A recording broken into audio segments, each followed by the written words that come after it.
Okay. Dad's sister Bessie, I think they lived in Portland actually. They had 3 children, and she'd lost her husband, but she came up to visit us in Drumheller.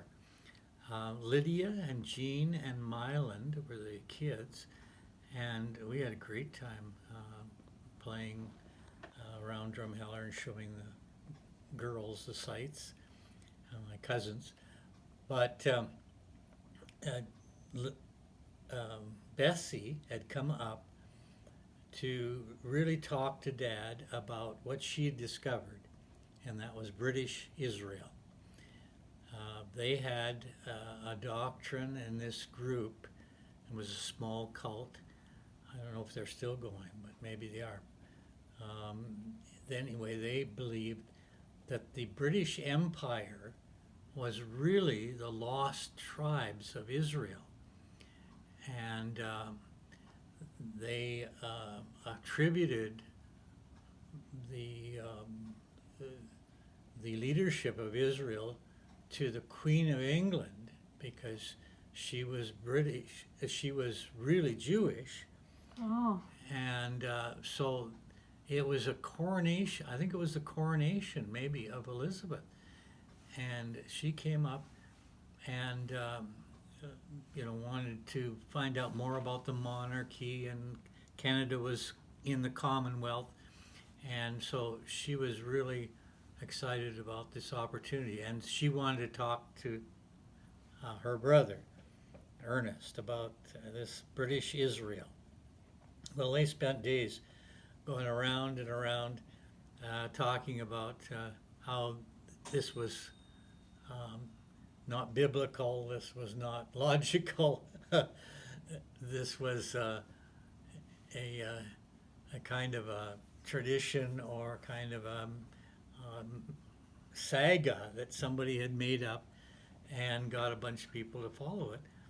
And so after she left, he explained to me what the idea was and what they claimed and how it wasn't really biblical Christianity, and that made a huge impression on me as a young How child. old would you have been Well, approximately? I would probably have been 10, something like that, and so Dad really cut his teeth on those kinds of challenges. His most famous one, though, was the doctrine of the rapture of the church Oh. before the tribulation. They call it the pre-trib or the post-trib Right. rapture.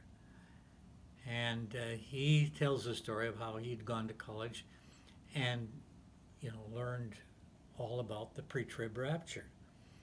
And God was going to come, send Christ, and he would rapture the church out of the world. And Dad went into the ministry after this Bible training, and he, after a year or so, decided to preach on end times and the tribulation and the rapture. He started to study the scriptures to find the evidence for this doctrine which he'd been taught. He couldn't find it. He said the more he studied, the more he realized it just wasn't there. There were verses that they had used to build this doctrine, but it wasn't supported by so much of the rest of Scripture, in his opinion. And so he really was on a mission for 40, 50 years to expose the young doctrine that had come into the evangelical world, he felt, about 120 years old, called the pre-trib rapture.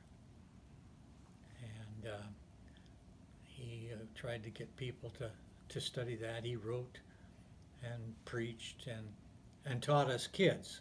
And of course, when I went off to Bible school, I came back and he wanted to talk to me about this, wanted to ask me what they were teaching and so on. And so I began to study this. concurred with him that the evidence in the scripture is very sketchy for any kind of assurance that God is going to rapture people out of the world before the great tribulation, which some believe really is something that everybody goes through. Every generation goes through a tribulation, a trial somewhere in Christianity. We're eternally going through one form or another of tribulation, and all the other arguments for as well as against. So Right. that was a real influence in my life, and it's so interesting to find that Dad was very, very passionate about that. He would love to have lived to see the day when evangelical churches have really dropped that as Mm-hmm.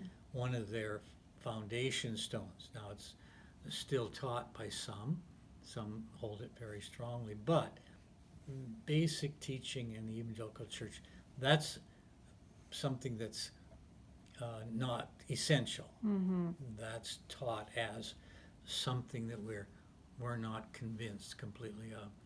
So, but in his day, it was 99% of evangelicals would have signed Sure. their name and blood for that doctrine. Yeah. And